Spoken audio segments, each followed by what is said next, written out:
Powered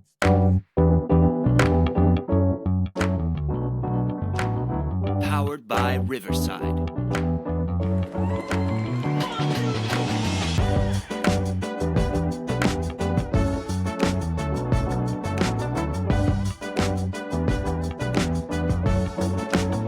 Hey, welcome to the edition of BJB Banner. Today, it's Tuesday. How's everybody doing out there? Thanks so much for watching. Make sure you hit that subscribe button down the lower. If you're on a laptop, desktop, on the lower right-hand corner, you'll see that little red subscribe button. You just click that, and you are subscribed. We have thousands and thousands of followers on Twitter. We need some of them to start just subscribing to a channel. So make sure and pass the word. We're going to do a big promotion with that later this week. So hit that subscribe button. It helps us out a ton. Thanks for listening. Share it with all the Jays fans as, pretty momentous day yesterday. If you didn't see, we did an emergency podcast late in the afternoon that went live. We have that available for you if you go to our right here where you're watching the show on our YouTube channel, and then go to the live tab. You'll see the show right there at the top, and you can click on that and listen to it. I think it's good to listen. We discussed a lot of things about the Max stepping down and Huss taking over, and everything that goes with it. So there is a press conference tomorrow. We won't have any Blue Jay banner tomorrow, but there is a press conference at like 10 a.m. that I'll be attending. So we'll get some more from the press conference, and then have another show on Thursday where we'll discuss that. Again, thanks for watching. We can't thank the Blue Jay Nation enough for the support they've given us, and since we've started this show, I don't know, about 8 months ago, and the success we've had with it, it's been overwhelming, frankly. So we really appreciate it. And we also appreciate our wonderful sponsors, RTI Threads. Go to rtithreads.com. Look at all the through all the pages of Jay's apparel. You'd be amazed all the stuff. And they're always coming up with new ideas, different designs, and it's amazing. They're a licensed provider of Blue Jay apparel, and they're only getting bigger, folks. So it's time to jump on board, give RTI Threads a chance, and you will be amazed at not only the quality, but just everything they can do for you and all the different options you have. So check it out. It's RTI Threads and rtithreads.com. Okay, today we're going to we'll kind of wrap up the McDermott discussion. I mean, I think we'll find out a lot more tomorrow at the press conference, and there's just some loose threads out there I think people would like tied up. And I think those questions will be asked, and then we'll move on to Al. I don't know if Al's going to be part of the press conference. If he is, it'd be awesome. But I know they're in the midst of, getting ready for the crown, and I know they want him to really make this go and send Mac off the right way here, and then, bridge into next year. It would be special for a crown championship, and I know it's not the toughest field in the world, especially our side of the bracket. The other side of the bracket's got some pretty good teams, Oklahoma and Baylor, and that Minnesota team is pesky.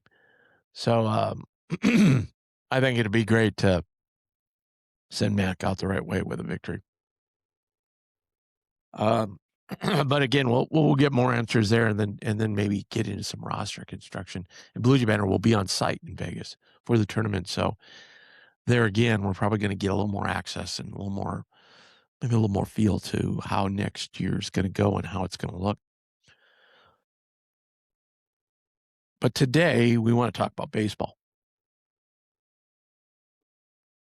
We mentioned yesterday, the trip they took down to Miami. Miami's a powerhouse, real competitive one game, and then the other games we weren't very competitive, especially our middle relief didn't do well. But excuse me, we one thing we're doing though is we're generating some offense, which is good, even against these high level teams. And I want to give a shout out to Ben North. My goodness. Ben Norris hitting .395 against this high-quality pitching he's been facing from these teams, LSU, Miami. You know, that was a weekend rotation they saw at Miami. Wasn't a midweek, so that's a little different. He's got 30 hits, 15 runs. He's hit 3 homers, 19 RBIs, and slugging .632, but even more impressive, on base is almost at .500. And they're all doing this playing shortstop, which is, pretty big position. So Ben's off to a terrific year. It just seems like in these high-level games, he's hitting that pitching. So that's something to hang your hat on. You know, you could argue that we've had guys over the last few years that were the studs, but Nolan Sailors comes to mind. But this seems above that. This seems like a guy that teams can't get out. And they haven't been 4 out of 10 times. I mean, he's on base half the time, so it's like half the time they can't get him out. So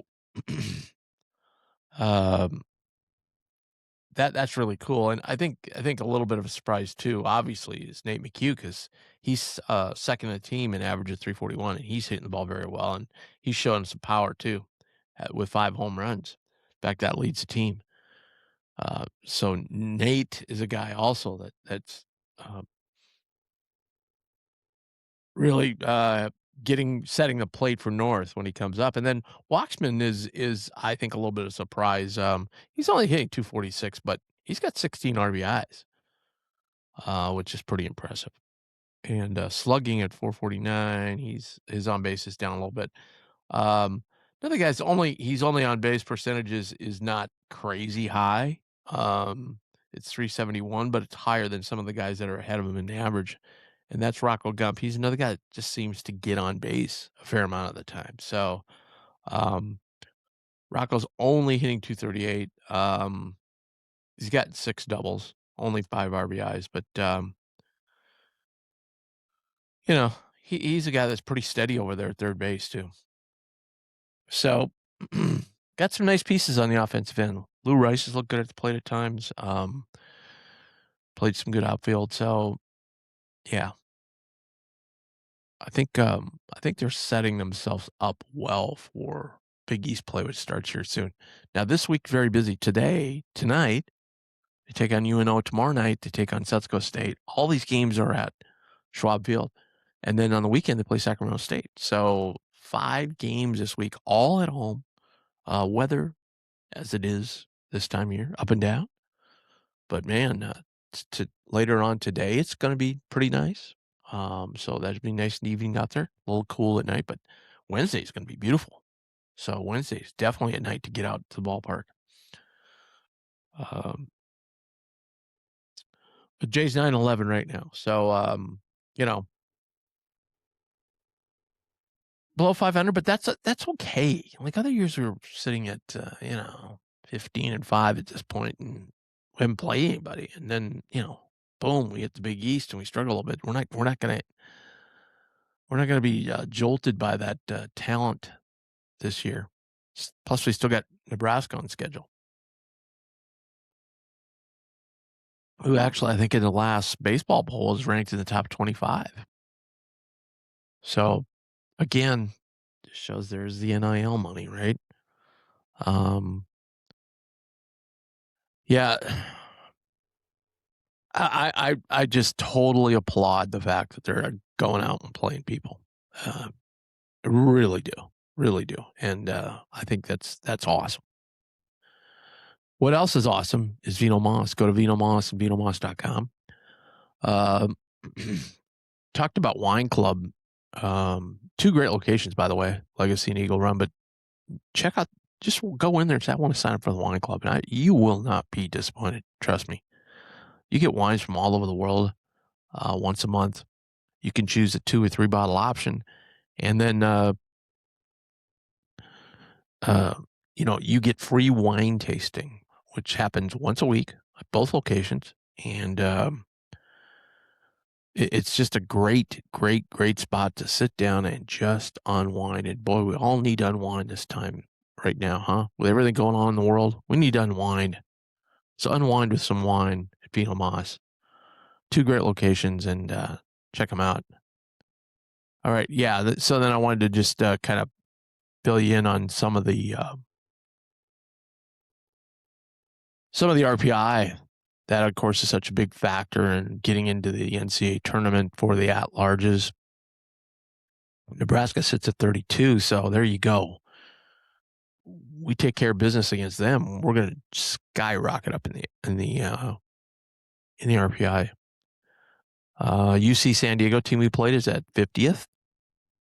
Remember, they were very, very good. We played them. Miami, we just got done, is at 72, which seems weird to me because I guess they played some series where they haven't played high level competition. Because, man, they look like a College World Series team waiting to happen.